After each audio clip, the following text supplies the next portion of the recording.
It's a Dragoon! That one's for you, Terra Master. Hello and welcome back to the channel. I am Justice. Today, I am bringing you a deck profile. And no, this is not clickbait. This is actually the best way to play Destiny and Dragoon currently in speed duels. And no, it is not some weird variation of Dragoon Turbo. Dragoon Turbo is a terrible deck. Do not play it. It is bad. What is a very good deck is Dragoon Burn. I love this deck. It is, I am proud to say, an original creation of mine. It has been my favorite deck to play in this format. It is the deck I played the most, and boy, have I put up results with it. It started out as an experiment when I played it in Speed Duel Showdown, which, if you're not familiar, is a weekly tournament run by Rook's Table through the Speed Duel League. I won that, and that a single elimination, so in order to win, you can't lose a match. Didn't. Won the whole thing. So that was really cool. But you know what? It's one small single limb tournament. Doesn't necessarily prove the deck is good. Well, then I entered it in Win-A-Box, which has a lot more players and is Swiss, so you really have to consistently be good. My final record there, I ended in top 4. So did really well there. I played it during the Remote Duel Extravaganza in a giant card event. Got second place there. The deck has just kept putting up results for me. It's so much fun. It's unique. It's just different than anything else that's out there. And yeah, I'm just really proud to have created what I truly believe is a very solid tier 2 deck. You're probably going to hear me say this again, but I really think it's the best deck in the format that no one knows about. And yeah, just really excited to bring you all this deck profile video. So let's get into it. All right, it is time to show off what has become my favorite deck of the GX box format. I absolutely love this deck. Now, if you've seen me in Speed Duel League, you may have seen me shouting from the rooftops that Dragoon Turbo is a terrible deck. And I stand by that. I think it absolutely is. It is awful. However, that does not mean that Dragoon is unplayable. Quite the opposite. I think this is actually one of the best decks in the format that very few people know about. This is, again, an original creation by me. I absolutely love this deck. It is performed beautifully. As I mentioned in the intro, Speed Duel Showdown win was where I debuted the deck. Took it to a second place finish in Giant Card in the Remote Duel Extravaganza. Got an oversized card DD Warrior Lady from that, which is awesome. And also made top 4 in the most recent Win-A-Box in Speed Duel League. This deck has been putting up great performances left and right. Let's show you how this deck works, what's in it. Of course, we are starting with the Fusion Party skill. We do not run polymerization, obviously. Fusion Party allows you to get to your Dragoon. However, it's not the only thing it lets you get to, as Destiny Hero Dangerous is a surprise MVP for this deck as well. And we'll talk more about him when we get to the extra deck. And of course, we'll go over Dragoon there as well for those of you who maybe don't know about it somehow. So that's the skill.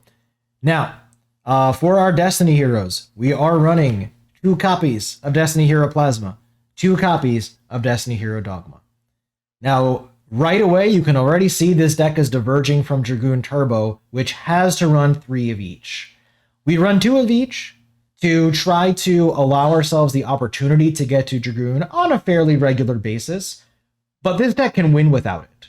And so we don't want to max out on copies, because once you've used 1 copy of each, the others are just dead draws. So you want to try to minimize the amount of dead draws in the deck. So with only 1 of each, you get it too infrequently. It's not worth it. 2 of each is that perfect middle ground for your Destiny heroes. You are basically never summoning these. It's possible you may summon Plasma at some point. Plasma is just a good monster, but it's not easy to get out. It's very rare that it's happening, but just be aware of it. But generally speaking, they are just going to be used for the Fusion Party skill. For our rest of our monsters, we are running 3 copies of Breaker, the Magical Warrior. Breaker's pretty great, as you are probably aware. Having back row removal on a stick, really, really good. So destroy the back row, able to get aggressive because you have a monster still with 1600 attack points. Breaker is really, really good. You will win games just because you summoned multiple breakers. For the rest of our monster lineup, we have 3 copies of DD Warrior Lady. Again, she is a beat stick with 1500 attack. She is removal for any monster in the game. Extremely flexible, versatile card. You know her. You'll love her. DD Warrior Lady is great. She's in most decks for a reason. Super, super strong. That is it for our monster lineup. We have the breakers and the DDs to control our opponent's board and to get aggressive with when we need to. For our spells, it is simply 3 copies of Book of Moon. This, again, is a very versatile card. It allows you to deal with your opponent's threats. Using it on your own card sometimes is good. Book of Moon is probably one of the most versatile cards we have in Speed Duels right now. It is absolutely excellent. Now, again, this is Dragoon Burn. So what makes it burn? Well, first off, and only at 1, and this was something that I had to think about for a long time, which is Floodgate Trap. This card is very good. It is very good. And it's better in certain matchups than others, but there's almost no matchup where it's bad. However, this needed to be a 20-card deck, and the other cards in the deck are just too important to be able to cut for more floodgates. And you might say, well, Justice, what about, the Books of Moon, right? You're running 3 of those. Couldn't you have done 2 and 2 or 1 and 3 even? The thing is that Book is a more versatile card than Floodgate. Particularly when everyone is side decking defusions. Booking your own Dragoon to dodge the defusion is important. Booking your own monster to dodge your opponent's Floodgate can be very, very important. So Book actually does take priority in this deck over Floodgate Trap Hole. And when you see the rest of the trap lineup, you'll understand why there was no room for more floodgates. It is a little sad. Believe me, I tried to find room for it. It just doesn't exist. Because next up, we have 3 copies of everyone's favorite card, Nightmare Wheel. It is stall, it is burn, it is everything you hate about Speed Duels all wrapped up into one nice little package. Again, the name of the game with this deck is Control. You are absolutely controlling your opponent's board until you can swing in for lethal, but sometimes you're just burning them out with Nightmare Wheels. This card is dumb. It should not be in Speed Duels, but we have it. It's really, really strong, and especially when we can run 3 copies of it, it does everything you want a card in this deck to be able to do. And last but not least, if Nightmare Wheel was a mistake, then I don't even know what to call Zoma, the biggest mistake they ever made in Speed Duels. This card is obviously insane. It can stall. It can do huge burn damage. It can be a sizable monster at 1800 attack. It can be a win condition all on its own. Boy, what is there to say about Zoma? A fair and balanced card, certainly. This card is obviously bonkers broken. So we run it at 3 because we want our deck to be good. So that is the main deck. Again, it's all about controlling your opponent's resources, putting the pressure on them with your breakers or the DD Warrior Ladies. Do not just summon Dragoon randomly without a game plan. You are going to regret it 90% of the time. Have a plan for why you're summoning Dragoon, when you're summoning it. Make sure that it makes sense. Let's go ahead and take a look at the extra deck. The first 2 cards are the cards that you will be summoning off of Fusion Party. First and foremost, of course, is the man himself, Destiny and Dragoon. 3000 attack and defense. Once per turn, can destroy a monster on the field. If that monster was face up, it deals damage to the opponent equal to the attack the monster had on the field. So that is why it synergizes so well with the rest of our burn cards, is you can just do crazy damage with just 1 activation of Dragoon, which is then supplemented with your Zomas, your Nightmare Wheels, etc. And also at 3000 attack, you can just get in there and deal 3000 damage sometimes. So really, really powerful effect. But if that wasn't enough, this thing is really hard to get rid of. Because if it's in your graveyard during your standby phase, you can banish a Destiny hero from your graveyard and special summon it onto the field. So you know you have at least 2 in there since you put 2 to summon it when you put the Dogma and the Plasma in the grave. So if they don't have exactly DD Warrior Lady, this card can be very difficult to deal with. With that said, there are options. Hitting it with a Floodgate still sucks for the Dragoon player. Just stalling it out long enough, with Book of Moon plus Nightmare Wheel to keep it face down, these types of things can be very, very annoying. It is by no means impossible to get rid of, because if it was, Dragoon Turbo might actually be a good deck. The fact that it can still be dealt with is why Dragoon Turbo is awful, because they have exactly one game plan. Summon Dragoon. Oh, you dealt with it? Okay, GG, go to game 2. This deck has a lot more going for it. Dragoon is there if you need it, but you do not have to summon it to win the game. Alongside Dragoon, we do have Destiny Hero Dangerous. Dangerous is easier to summon because it's just a Destiny Hero plus a Dark Monster. So you can take either Dogma or Plasma, plus, say, your Breaker, if you need to, right? And that includes, say, a Breaker that was Floodgated. Well, now you can turn it into a monster that can do something. 2600 defense is actually really difficult for most decks to deal with if they don't have, say, like Moth in play.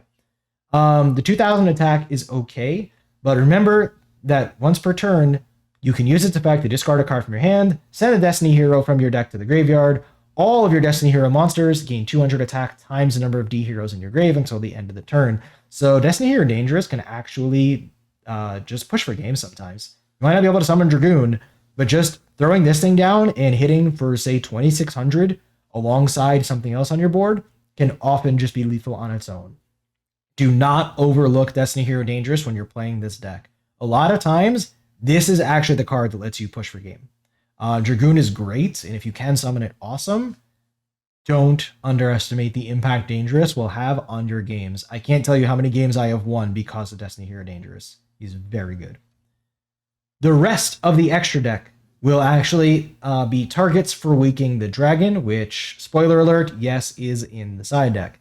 And we are going to start with our Waking the Dragon target, Destiny and Dragoon. This is really, really funny because Waking can summon Dragoon. And in a deck that's already putting Destiny heroes into the graveyard, Dragoon number 2 becomes really powerful. I did have one of my matches, I think it was maybe my top 8. It was either I think it was my top 8 in the Win-A-Box, where I actually did summon 2 Dragoons. One through Fusion Party and one through Waking, and my opponent just instantly scooped. There's literally no way for them to deal with 2 of them. It was glorious. So this is actually a Waking the Dragon target. Other than that, before I show you which ones I chose, I will say there's a lot of decent Waking the Dragon targets out there, so go with whatever makes sense for you. I chose Cyber Dragon, as it's just a huge beat stick, 4000 with piercing. Blue Eyes Ultimate Dragon is also a choice since it is 4500, but it's not very common that 500 attack point difference makes much of a difference in the game state, and the piercing damage here is really what sells the Cyber Dragon. We do have Arcana Knight Joker. This card obviously can be extremely strong, particularly against Moth. If you have the monsters in hand to just keep negating the Parasite Paranoid activations, if they just can't get rid of your monsters, can't summon a Moth, oftentimes you just win. And then we do have actually my least favorite of these, but it is Thousand Eyes Restrict. I actually never summoned this off of Waking. I don't think I've done it yet. But there are situations where it's going to be good, where the stall, just take their monster, don't allow any other monsters to do anything, can just be game winning. So you do want to have it in there for those situations. They just don't come up as much, but it is a good fallback plan. Other options do include things like, say, Ryu Senshi, Ojama King, also from the GX box. I don't like King because it can be an absolute blowout. If you go first, set Waking, they destroy or banish your Waking. You summon Ojama King, and if they can't answer it, they just can't play monsters. So it can be a blowout.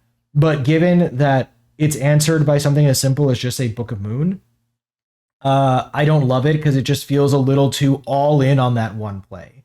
Whereas I could put out, say, a Dragoon. I can put out something that's much harder to deal with. Versus Ojama King, if they book it, it's just like, oh, okay, well, I guess I have a 3000 defense normal monster then. And it's just not very good. But you do have other options. This is what I chose. So that is it for the extra deck. Let's go ahead and take a look at that side deck. We do have one copy of Cosmic Cyclone. This is a little iffy. This is definitely a flex slot in the side deck, I would say. Very good against Moth. If you can nail a Parasite Paranoid with Cosmic Cyclone, it can just be game winning potentially. Or any other decks that have specific back row that you're looking to deal with. It's iffy against burn because you're hitting yourself for 1,000. So if you have a specific thing you're looking to get rid of, it can be good, but just be aware of when you're playing it, of when removing the back row is worth the life point cost. But Moth is probably the biggest reason why we run this, but there's other situations as well. After that, we are running 2 copies of Diffusion. We are already favored against Dragoon Turbo, plus, as I said, it's a bad deck, plus not many people are running it. It is good for that. It's more for unions, because you often can beat unions, but if they can get set up quickly, it can be annoying to deal with. If you can't make a Dragoon, it can be difficult to deal with that deck. So it's just there for that. It's a contingency plan. Honestly, I wouldn't even say these are 100% required in the side deck, but something to think about. 2 cards that I would say probably are required in the side deck are 2 copies of Mind Crush. Cyber Angels can be devastating if you don't have a great opening to try to counter the OTK turn. Mind Crush can just absolutely shut them down. We've had debate whether it's better to call the ritual spell or to wait till they play the spell, to try to call something you know is in their hand to see if you can get them to waste the spell. However you want to do it, whatever you think is right, Mind Crush can just be absolutely devastating. This really is purely for the Cyber Angel matchup. You can play it against Moth, because if they activate Parasite, you can chain Mind Crush, send the Parasite to the grave. It's not bad. Remember that they can then just recycle it that turn, but it does stop the Moth play at least for that turn, makes them have to redraw the Parasite or draw another one. It's not bad. I don't think I ever sided in against Moth, to be honest. I will say the main deck is actually favored against Moth. Not by a ton. I'd call it maybe 55-45, somewhere around there. But you are slightly favored against Moth already. You side in the Cosmic. I don't really side in the Crushes. You can, though. It is an option. And then the last card for the side is what we already talked about. It is Waking the Dragon. This card is very good against Moth, specifically, because they do run usually a bunch of backward removal, triple breakers, a lot of times, 2 to 3 Cosmics, or any other deck that's running backward removal. You do run a fair number of spells and traps, so a lot of people will be looking to play more spell and trap removal against you. Waking the Dragon makes them regret that decision in their life. So it is very, very good against those decks. Don't just side it in blindly, because again, if you're playing against another burn deck or something, they're probably not going to be triggering Waking, so don't side it in against everything. But know your matchups, side it in when appropriate. It absolutely can just win games on its own. That is it for the deck profile. As I said, this is my favorite deck of the format. It is the deck that I've actually played the most in this format, that I've had the most success with, having great finishes in multiple tournaments. I will say a shout out to Theg Sofacord in our community, who actually picked the deck up from me and has started seeing results of her own with it. So I think we've really proven this really is a legitimate deck. I would call this a tier 2 deck in the format. I actually think it's one of the best decks that nobody seems to know about, or almost nobody. It is absolutely fantastic. So if you are still playing in the GX box formats, if you're not playing in the current limited list format that we have, I really strongly recommend giving this deck a try. Get in some games with it. It's not as intuitive as it first seems. It seems pretty straightforward on the surface. As you play more games with it, you're going to see you actually have more lines of play available to you than it may look like on the surface. I'm not saying this is an incredibly high skill cap deck, but it's a little bit more than you might think. And as you spend time with the deck, you're going to get better and better with it. And it's really a very rewarding deck to play. It really is. So that will do it for the deck profile. As always, if you have any questions about the deck, anything that I didn't cover during this profile that you'd like to know about, definitely leave a comment down below. Let me know what you'd like to hear about with this deck, and I am happy to discuss it. I love talking about the deck. I love the deck. It is great. And yeah, that'll do it. So as always, my friends, until next time, be good to yourselves, be good to each other. Good luck in all of your games, and we will see you soon.